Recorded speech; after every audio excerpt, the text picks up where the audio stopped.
ఇప్పుడు కాపులకి సంబంధించి రిజర్వేషన్ అన్నది మోసం చేశారని తెలుసు.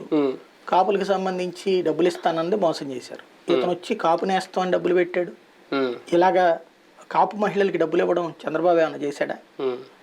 మరి కాపు మహిళలు ఎన్ని లక్షల మంది ప్రయోజనం పొందారు? అది చంద్రబాబు నాయుడు అయితే అదేం చేయలేదుగా. ఇస్తానన్నటువంటి డబ్బులు కూడా ఇవ్వలేదు కదా, కార్పొరేషన్ డబ్బులు కూడా. మరి కాపులు ఎందుకు ఓటేయాలి చంద్రబాబుకి? నెంబర్ 1. రెండవది, కాపు సామాజిక వర్గానికి సంబంధించి రిజర్వేషన్ ముందే చెప్పేశాడు జగన్మోహన్ రెడ్డి, వాళ్ళ కాదండి మాకు, అది కేంద్రం వ్యవహారం, కేంద్రం చేస్తే నేను అబ్జెక్ట్ చేయను అని చెప్పేసి, ఈయన నేను ఇస్తానని చెప్పి ఇచ్చేసానని కూడా చెప్పారు కదా. అది చీటింగే కదా. కానీ మరి అప్పుడు ఎందుకు కాపులు అటు వేయాలి ఓటు? ఎందుకు వేయాలి అంటే కాపులకి రాజ్యాధికారం అన్నట్టు. రాజ్యాధికారం అంటే 4 ఎమ్మెల్యే పదవులు, మంత్రి పదవులు అయితే జగన్మోహన్ రెడ్డి ఇచ్చాడు, చంద్రబాబు నాయుడు ఇచ్చాడు, డిప్యూటీ సీఎం కూడా ఇద్దరు ఇచ్చారు. ఇంకా అప్పుడు చంద్రబాబుకి ఓటు ఎందుకు వేయాలా? పవర్ షేరింగ్ అది లేనప్పుడు ఇంకెందుకు ఓటు వేయాలా?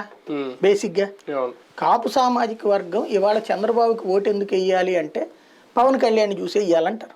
పవన్ కళ్యాణ్కే పవర్ లేనప్పుడు ఎందుకు ఇస్తారు అంటే జగన్ని చూసి వేయండి. జగన్కి వాళ్ళకి ఏంటి గొడవ? నేను అనేది అది. ఒక అంబటి రాంబాబు, ఒక పేర్ని నానినో, ఒక అవంతి శ్రీనివాసో, లేకపోతే బొత్స సత్యనారాయణ, వీళ్ళల్లో ఎవరు తక్కువ తిన్నారు కాపుల్లో? రెడ్ల తర్వాత హయ్యెస్ట్ పవర్ని ఎంజాయ్ చేస్తుంది కాపులే. ఇంకో రకంగా రెడ్లే